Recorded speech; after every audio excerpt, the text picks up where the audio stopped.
자, 안녕하세요. 네, 자, 오늘 건축법 마무리하고 주택법 넘어갑니다. 자, 건축법 가시면은 지난주에 이어서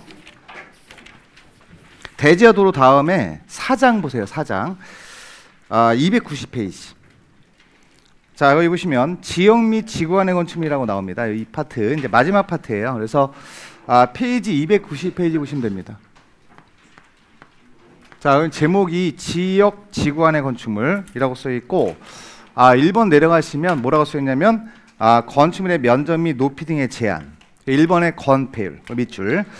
자, 건폐율이 있고 2번에 용적률이 있습니다. 그 두 가지를 묶어서 같이 보시면 돼요. 그래서 규모를 규제한다라고 보시면 돼요. 규모. 그래서 우리가 한번 국계법에서 공부한 적이 있는데, 자, 건폐율이에요. 건폐율. 첫 번에 나오는 게 규모를 제한하는데 건폐율이 뭔지는 아셔야 됩니다. 건폐율은 자, 대지를 갖고 있는 사람이 그 대지 면적 위에다가 건축할 수 있는 면적의 비율이죠. 건축할 수 있는 면적을 규제하는 거죠. 곱하기 100 하시면 돼. 그래서 이 공식은 좀 정리해 놓으셔야 됩니다. 그래서 자, 대지를 갖고 있는데 대지 위에 얼마의 건축 면적을 올릴 수 있다라는 걸 규제하는 거예요. 그러면 이 건폐율은 어떤 면적을 규제하는 거죠? 건축 면적. 대지라고 하는 거는 여러분들 고정돼 있기 때문에 늘리거나 줄일 수 없습니다. 이 사람이 1000제곱미터 갖고 있다. 그럼 여기 고정돼 있죠.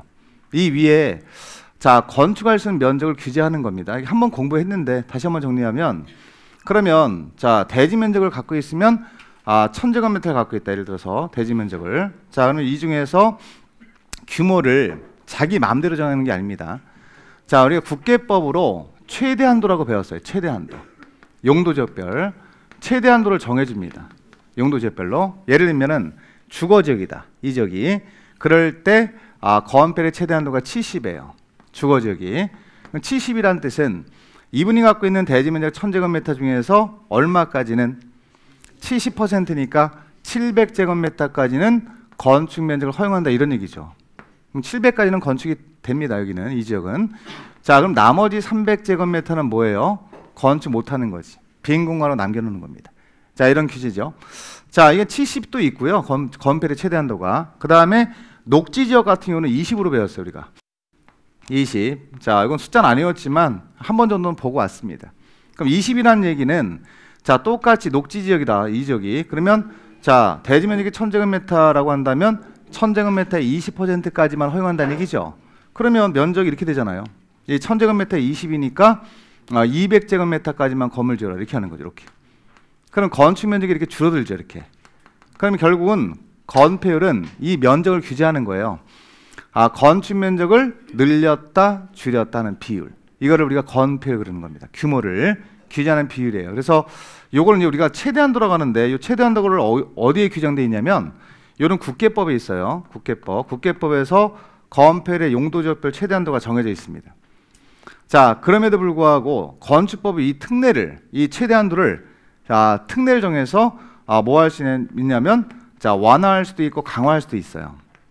예를 들어서 주거 지역이 국계법으로 최대 한도가 70으로 되어 있습니다.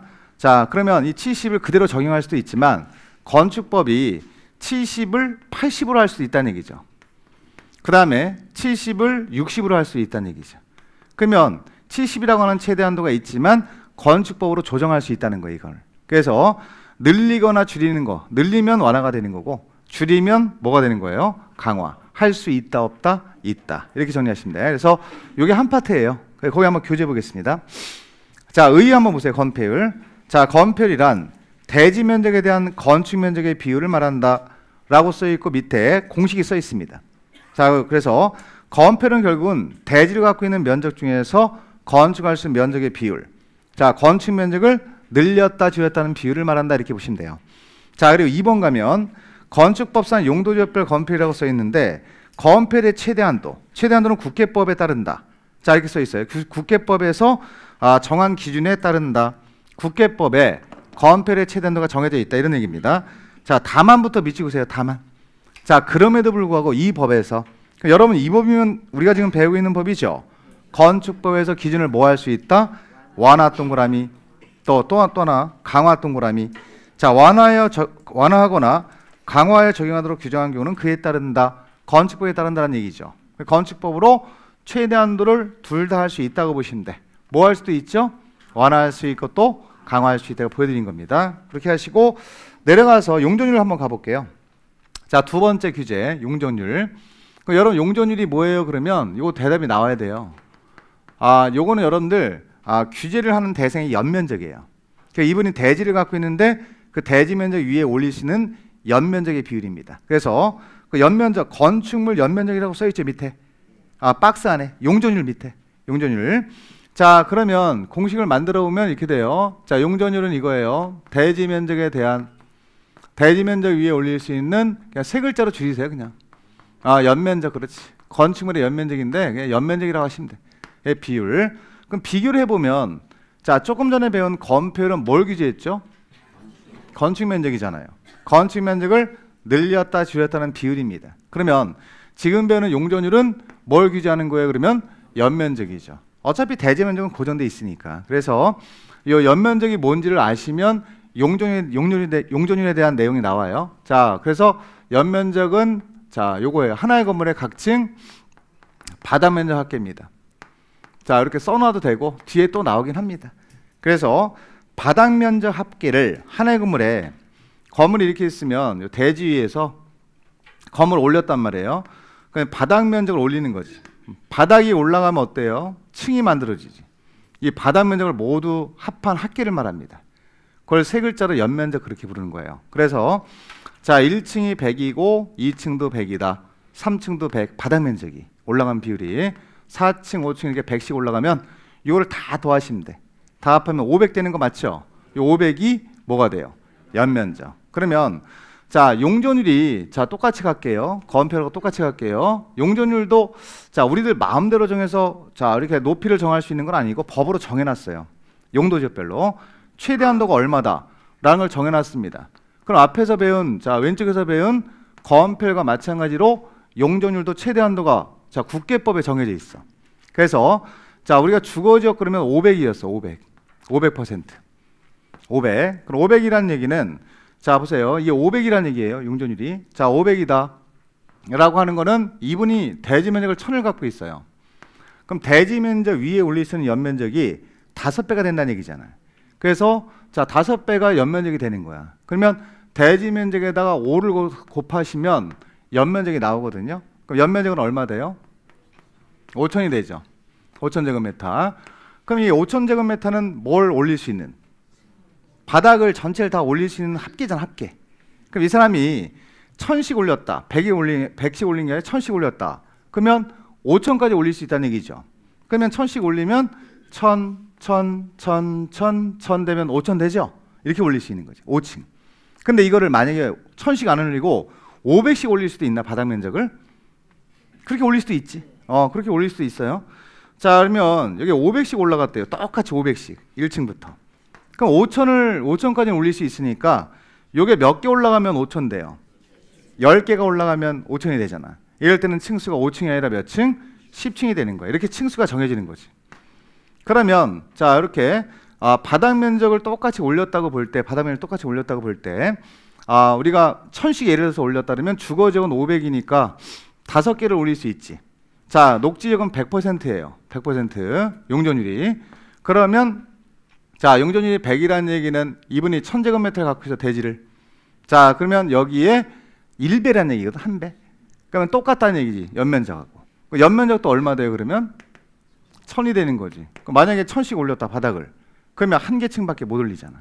그렇게 자, 층수의 제한이 달라지는 거지, 높이가. 그럼 녹지지역 같은 경우 하나밖에 못 올리는 거, 이렇게 1000씩 올렸다고 볼 때. 이렇게 되는 거예요. 이론적으로 그냥 볼 때. 자, 근데 이 사람이 500씩 올렸대, 바닥 면적을. 자, 바닥 면적 500씩 올릴 수도 있죠, 그죠? 예, 그러면 몇 층 올려요? 2개 올리는 거야. 자, 1층 500, 2층 500. 그럼 1000까지 올릴 수 있으니까 끝, 그러는 거지. 그래서 이렇게 높이를 규제하는 거예요. 높이. 이거는 수직적인 밀도를 규제하는 게 용적률이에요. 그래서 일단 용적률이 나오면 요거를 기억하셔야 되고, 자, 뭘 규제한다? 연면적. 그게 딱 떠올라야 돼. 자, 건폐율이 나오면 뭘 규제하고? 건축 면적.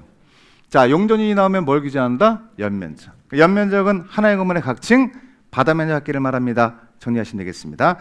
자, 그럼 여기서 또 갈게요. 끝내면 안 되고. 자, 똑같이 갈게요. 요 용존율의 최대한도 있죠. 요 최대한도가 무슨 법에 있다고요? 국계법에 정해져 있는 걸 지금 말씀드린 거예요. 근데 똑같이 자, 국계법에서 용존율의 최대한도를 정하고 있다고 하더라도 자, 건축법으로 요 최대한도를 예를 들면 자, 주거지역이 500이다라고 규정하고 있습니다. 용존율. 요거를 자, 완화할 수 있어요. 800으로. 600으로. 뭐 600 이렇게 이런 식으로. 자, 400으로 강화할 수도 있습니다. 그럼 결론은 건폐율과 마찬가지로 용존율도 건축법을 통해서 뭐 할 수도 있고 완화할 수 있다 없다? 있다. 또 뭐도 할 수 있다? 강화할 수 있다. 이게 여기서 포인트예요. 그러니까 어려운 거 아니에요. 이건 금방 정리 끝냅니다.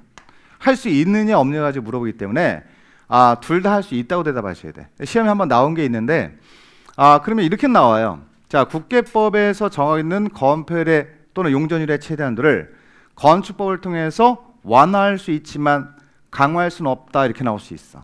그럼 X. 자, 둘 다 할 수 있다. 뭐도 할 수 있고 완화도 할 수 있고 강화도 할 수 있습니다. 그래서 거기 내용 한번 볼게요 같이. 자, 290페이지 보세요. 자, 용존율의 의의입니다. 자, 용존율은 대지 면적에 대한 건축물 연면적, 거기 동그라미 치면 되지. 연면적의 비율을 말한다. 따라서 용존율은 연면적을 규제한다라고 보시면 됩니다. 자, 공식이 나와 있고요. 내려가시면 2번에 건축법상 용도지역별 용존율 보이죠? 거기 써 있잖아요. 용존율의 무슨 한도? 최대 한도는 국계법에 따른다 이렇게 써 있어. 국계법에 규정돼 있다 이런 얘기입니다. 다만부터 밑줄으시면 돼. 다만 이 법에서 이 법이라는 얘기는 우리가 지금 배우는 법이니까 건축법에서 기준을 뭐 할 수도 있고 완화 동그라미, 강화 동그라미. 자, 그러면 그에 따른다. 그럼 건축법에 따른다는 얘기니까 건축법으로 자, 용존율의 최대 한도를 둘 다 할 수 있다는 거예요. 완화할 수도 있지만 뭐 할 수도 있다? 강화할 수 있다. 이렇게 하시면 돼요. 됐고. 자, 오른쪽 가서 3번입니다. 291. 자, 291페이지 가면 대지의 분할 제한이에요. 분할의 동그라미 주세요. 자, 그러면 분할하는 행위를 규제하는 거예요. 너무 좁은 면적으로 분할하는 걸 막는 겁니다. 이걸 우리가 최소 분할 면적이라고 하는데 제목이 대지의 분할 제한이죠. 자, 그럼 대지를 뭐하는 행위를 분할하는 행위를 규제한다는 얘기죠. 제한이니까. 근데 이 분할이라고 하는 건 너무 작은 면적으로 하지 말란 얘기예요. 분할 자체를 하지 말란 얘기가 아니라 너무 소규모로 하게 되면 안 되니까 자, 효율적으로 이용을 못하니까 조그맣게 분할하는 행위를 금지하는 거지. 근데 대신 이 건축법에서 이 분할 제한하는 경우는 이런 경우입니다. 건물이 있대요. 건물이 있어요. 자, 건물이 있는 대지를 분할할 때 건축법에 적용을 받아요. 자, 그럼 분할의 경우가 두 가지거든요. 자, 나대지를 분할할 수 있나 없나? 나대지요. 건물이 없는 자 대지를 분할할 수도 있죠. 토지. 요때는 국계법 따르는 거예요. 국계법. 토지를 분할한다 이건. 그래서 이거는 국계법에서 우리가 배우고 온 건데 자, 나대지를 분할합니다. 그럼 건축법에 적용을 안 받아. 건물이 있는 상태에서 분할할 때 건축법 적용받는 거예요. 그러면 자, 여기 아무것도 없는 나대지를 분할한대. 그럴 때는 국계법 적용을 받아서 요때는 개발행위 허가라고 생각하시면 돼. 개발행위 허가를 받아야 돼. 그래서 우리가 자, 국계법에서 배운 허가 대상 개발행위 중에서 토지 분할이 있었죠. 그 토지 분할이 여기서 말하는 거예요. 나대지를 분할하는 거예요. 그러면 지금은 이제 국계법 이거 배우고 왔으니까 건축법으로 넘어오면 가면 요게 있어야 돼. 건물이 있는 대지라는 전제 조건을 깔아줘야 돼요. 건물이 있는 상태에서 이분이 분할합니다. 라고 할 때는 건축법상 대지 분할 제한 규정이 적용됩니다. 라고 하셔야 됩니다. 그래서 첫 번째 그 내용이 나와요. 자, 1번에 용도지역에 따른 대지의 분할 제한이 있고 밑줄 그으세요. 어떤 대지라고요? 건축물이 있는 대지에다 밑줄 그어야지. 건축물이 있는 대지는 다음에 해당되는 규모 이상의 범위에서 지방자치단체의 조례로 정하는 면적에 자, 못 미치게 분할할 수 없다의 밑줄. 자, 그러면 이 밑에 보시면 박스 안에 용도지역이 있어요. 1, 2, 3, 4, 5가 있는데 주거지역, 상업지역, 공업지역, 녹지지역, 기타 지역이 있습니다. 그럼 이 지역별로 오른쪽에 숫자가 있나요 없나요? 이 숫자가 최소 분할 면적이 돼요. 이 면적에 못 미치게 분할 못한다. 분할 금지시키는 거지. 그럼 예를 들어서 이 숫자를 외워야 됩니다. 자, 주거지역은 얼마로 써있죠? 이 사람이 주거지역에서 분할한대, 용도지역이. 그럼 오른쪽에 숫자 읽으시면 돼. 그럼 주거지역에 있는 사람이 분할합니다. 그럼 얼마? 60. 자, 60이 최소 분할 면적이죠. 그럼 이 사람이 분할을 하는데 건물이 있는 상태에서 분할합니다. 라고 할 때, 자, 분할을 하는데 이렇게 분할을 하고 보세요. 분할이면 쪼개는 거잖아요, 이거.